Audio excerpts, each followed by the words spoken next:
The roses were ordered, Okay. the cameras were ready, the Bachelorette was about to make history, and just like that, a single leaked video brought the entire reality TV empire crashing down. Completely crashing down. Welcome to Starscope Report. Join Jordan and Jamie as they uncover Hollywood drama, music industry shakeups, and viral influencer scandals. From red carpet surprises to social media controversies, we dive deep into the stories behind the fame. We really do. You've probably seen the blurry headlines about Taylor Frankie Paul losing her season of The Bachelorette, right?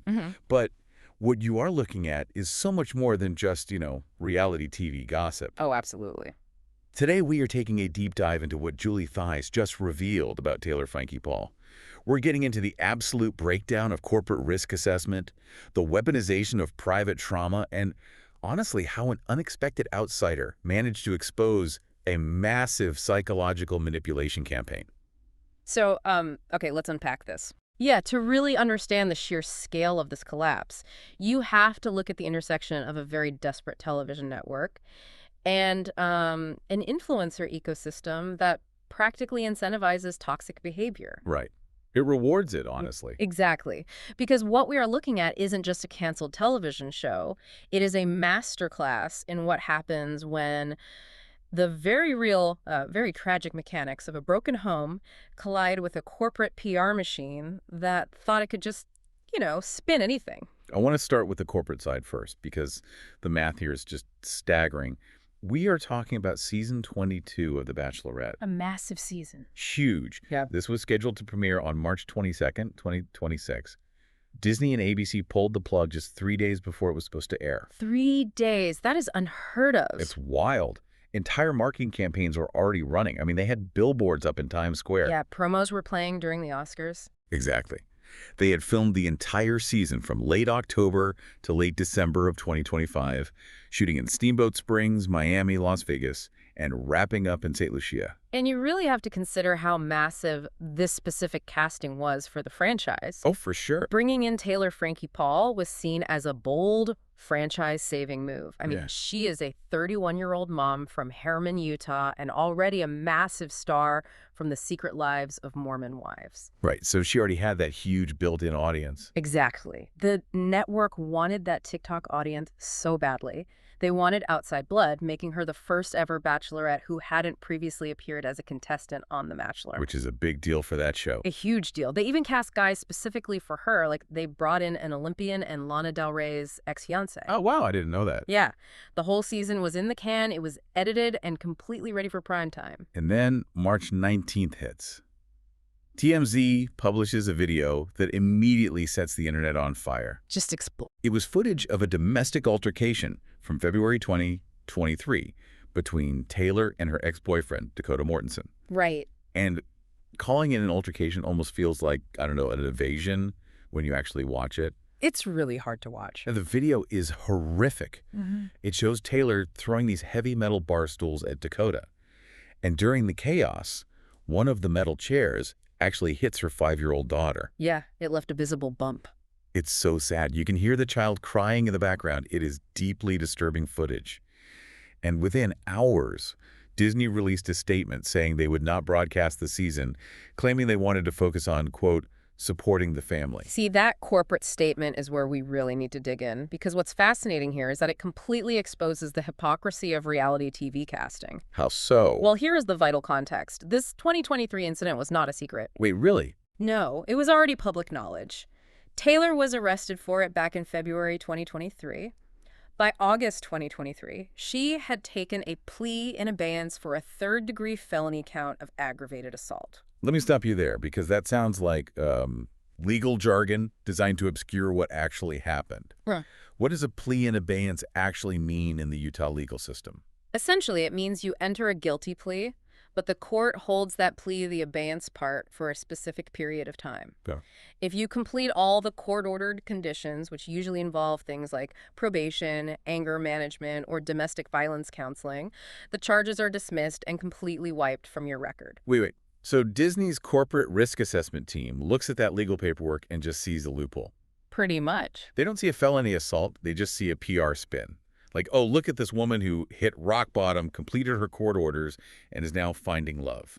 Are you telling me a multi-billion-dollar risk-averse corporation like Disney glossed over a known domestic violence incident just for ratings? They absolutely ran the background checks. They knew the police reports existed. They knew she admitted to throwing the chairs. That is insane. They cast her anyway, banking entirely on her redemption narrative. So the crucial takeaway here is that it wasn't the event itself that caused the cancellation. Right. The network was totally fine with the facts on paper. What forced their hand was the visual reality of the leaked footage hitting the public sphere. It's the difference between reading a sterile movie script and seeing the actual explosion on screen. Exactly. Like you can read a court document that says metal stool thrown and executives can spin it. But when you actually see the video, when you hear a child crying in terror, you cannot spin that. No, you really can't. The brand risk becomes insurmountable.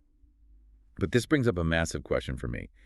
If the network thought they had this buried and the facts were already public, who actually had the power to leak the raw video at that exact moment and force Disney's hand? That is the central mystery of this entire saga. Dakota, who originally filmed the video, publicly claimed he never wanted it released. Okay, so who did it? Well, to figure out how this highly damaging, highly private video found its way to TMZ 3 days before a television premiere, we have to look at the people orbiting Taylor and Dakota.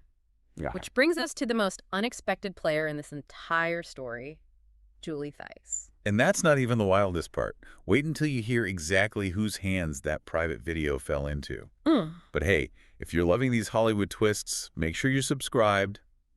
We've got even crazier stories ahead in this deep dive. Oh, it gets so much crazier. So I am so fascinated by Julie's involvement here. Because to understand how the leak happened, we have to look at the woman who dated the man terrorizing Taylor. Right, we have to look at the whole circle. For context, Julie Theis is an influencer who creates content analyzing celebrity behavior, diagnosing toxic traits, and talking about trauma. And she dated a man named Cru Eaton. Cru Eaton. Yeah. Cru Eaton just happens to be Dakota Mortensen's roommate. It is an incredibly insular, interconnected circle down in Utah. But before we get into what Julie discovered, we really need to address her credibility because she brings her own controversies to the table. Yeah, she definitely does. She claims to be a psychology expert, offering coaching and diagnosing celebrities online.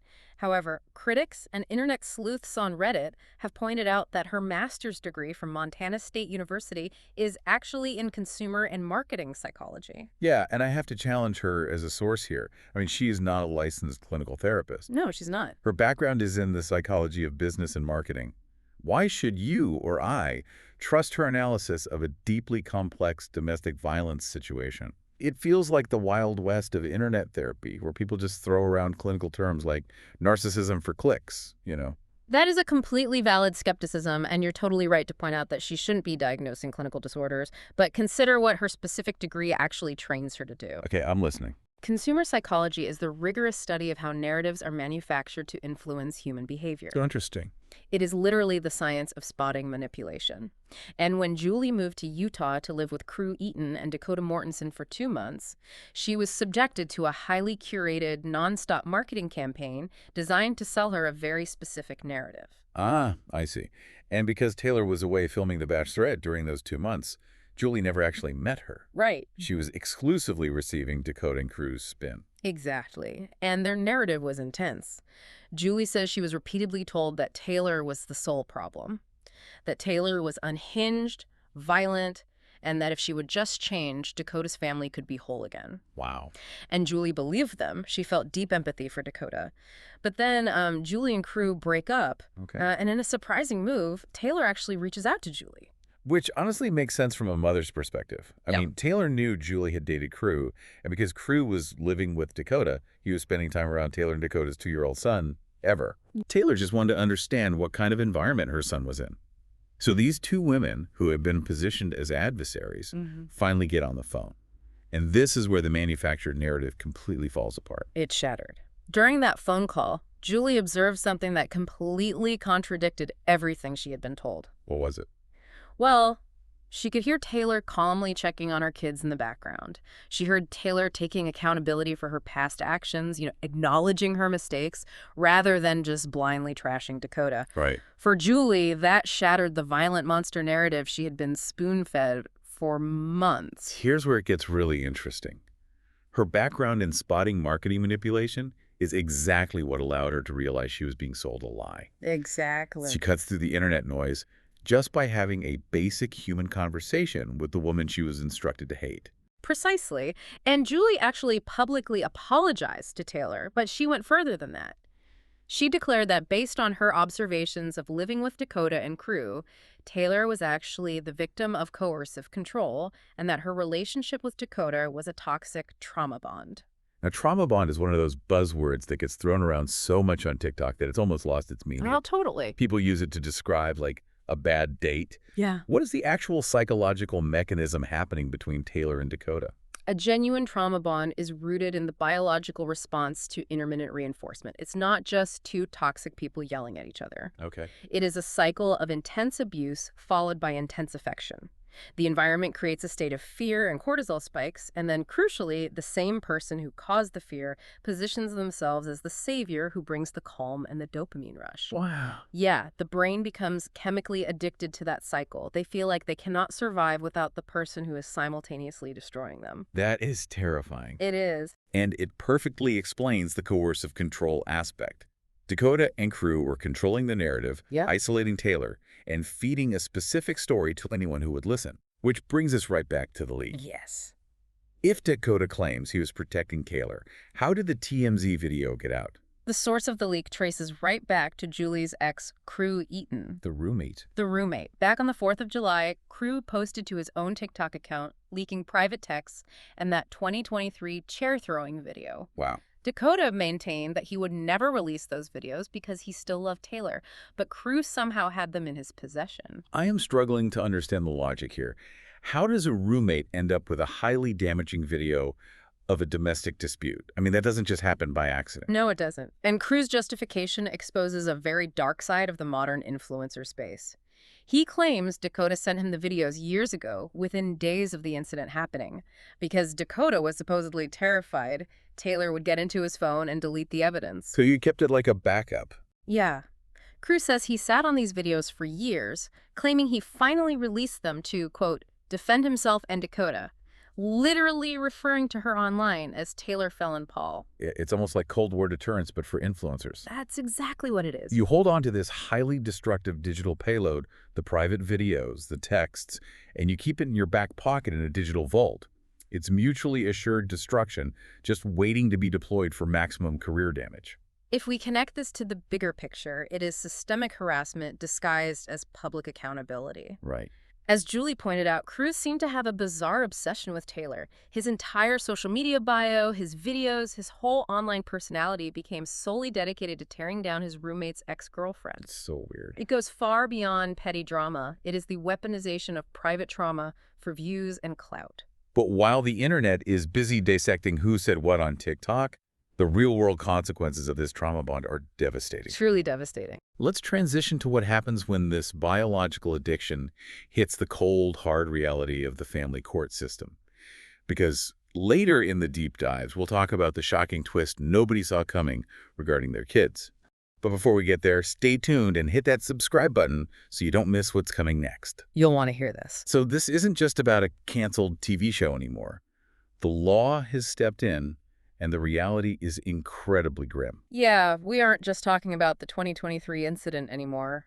There are currently 3 separate domestic violence investigations involving Taylor and Dakota. 3. 3. One from February 2023, a second one regarding an incident in early to mid-2024, and a third investigation opened by police in Draper City over an incident in February 2026. 3 separate investigations, and the fallout from that is severe, especially when children are involved. Yeah. Dakota has been granted temporary custody of their 2-year-old son, Ever. And the court completely denied Taylor visitation. Utah's Division of Child and Family Services even petitioned the court to classify Taylor's 3 children as, quote, abused, neglected, or dependent. Now, Taylor has vehemently denied those specific DCFS claims, but losing custody is a massive, life-altering blow. Oh, I can't even imagine. It all culminated in a highly dramatic, live-streamed court hearing where Court Commissioner Russell Menas issued a 3-year, 30-meter restraining order between Taylor and Dakota. Wow. But it wasn't just a standard ruling. The commissioner didn't mince words about what he was observing. Right, he called their dynamic very toxic. But what really stood out to me was his analysis of their motivations. What did he actually say about why they keep doing this? Commissioner Minus noted that both sides had alleged violence against the other. But the most chilling part of his statement was pointing out that they seem to have this continuing attraction, partly physical, but also driven by, and this is a direct quote, the thrill of making themselves celebrities. Oh my gosh. He concluded by saying, the problem is that the two of them can't be together in the same place at the same time before it starts to turn violent. The thrill of making themselves celebrities. Yeah. That is a terrifying observation from a judge. I mean, he is essentially diagnosing the camera, the pursuit of fame, as the primary catalyst for their violence. It just hits you right in the chest. It really does. And the legal boundaries didn't stop there. Taylor also successfully filed for and received a restraining order against Cru Eaton to stop the systemic harassment and the leaking of private documents. But professionally, the damage is already done, and the ripple effect across the reality TV world is massive. Huge. It's not just ABC canceling The Bachelorette. Corporate sponsors are fleeing. Cinnabon completely cut ties with the franchise.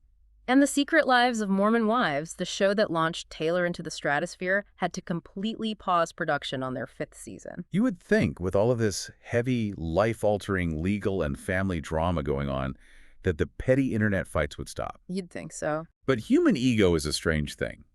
Amidst losing custody, losing her show, and dealing with police investigations, Taylor found herself in a massive public feud with her Mormon Wives co-star, Whitney Leavitt, over who actually holds the title of creating mom talk. Yeah, Whitney posted a video declaring herself the founding mother, and Taylor initially fired back defensively, bringing up her own career opportunities. To the outside observer, it felt incredibly disconnected from the reality of her situation. Totally. Like, why argue about a TikTok trend when you are literally fighting for your children? Exactly. But if we look at it through the lens of psychological defense mechanisms, it makes a tragic kind of sense. How do you mean? Well, when you are losing control of the most important things in your life, your kids, your career, your freedom, you desperately grasp for control over the smallest, most trivial things. Defending her title as the creator of Mom Talk was likely the only thing she felt she had any power over in that moment. That is a very astute observation, and eventually that defense mechanism broke down. Taylor posted a crying selfie on Instagram that felt genuinely raw. Yeah, I saw that. She admitted that she let her ego and her anger take over. She took full accountability for her wrongdoing in the Mom Talk mess, saying she felt betrayed and abandoned, but acknowledged that her responses were unjustified. Most heartbreakingly, she wrote about how much she misses her babies. She said she can't even walk down the hall to their rooms because the pain of being separated from them is just too much. It really strips away all the reality TV gloss. Which brings us to her recent television interview, where she finally broke her silence to a broader audience. She described the public scrutiny having her absolute worst moments broadcast, analyzed, and debated by millions while trying to navigate the family court system as a total emotional collapse. I mean, how could it not be? Right. Dakota's representatives have claimed he wanted to resolve things quietly for the sake of co-parenting, but with the leaks, the arrests, and the public speculation, silence simply isn't an option for either of them anymore. So what does this all mean for you, the listener? It is incredibly easy to get caught up in the drama of it all. It's designed by marketing experts and producers to be entertaining, but behind the glossy reality TV promos, the carefully curated TikTok dances, and the perfectly lit confessionals, there are real children. Real kids. There are deeply broken homes. There is real trauma that isn't just a plot line for season 5. And this raises an incredibly important question about our role as consumers of this media. We eagerly watch these shows, we follow the drama, we pick sides in the comment sections. But at what point does the public's demand for authentic messiness force networks to cast unstable people, only to punish the network when that instability inevitably spills over into real-world violence? It's a vicious cycle. Are we complicit in incentivizing people to stay in toxic trauma bonds because the conflict guarantees them screen time and brand deals? When the dust finally settles on all of this, Taylor Frankie Paul is going to be remembered in one of two ways. She will either be Hollywood's biggest cautionary tale about the absolute dangers of living your entire life online, or she will mount the ultimate, unprecedented comeback story. It could go either way. But I want to leave you with a final thought to mull over. If a major television network is willing to run a background check, see a documented domestic violence record, and cast that person to lead their flagship romance show anyway, Everything. knowing everything, only to immediately fire them the moment the public sees the visceral video evidence. Who is really being protected here? Is the corporate machine protecting the victim of violence, or are they just protecting their own brand? It's a question that completely redefines how we should view every single reality show that gets greenlit from here on out. You've been listening to Starscope Report, where Jordan and Jamie uncover the stories shaping Hollywood, music, and pop culture. Thanks for tuning in, and don't forget to subscribe for more stories that keep the stars shining.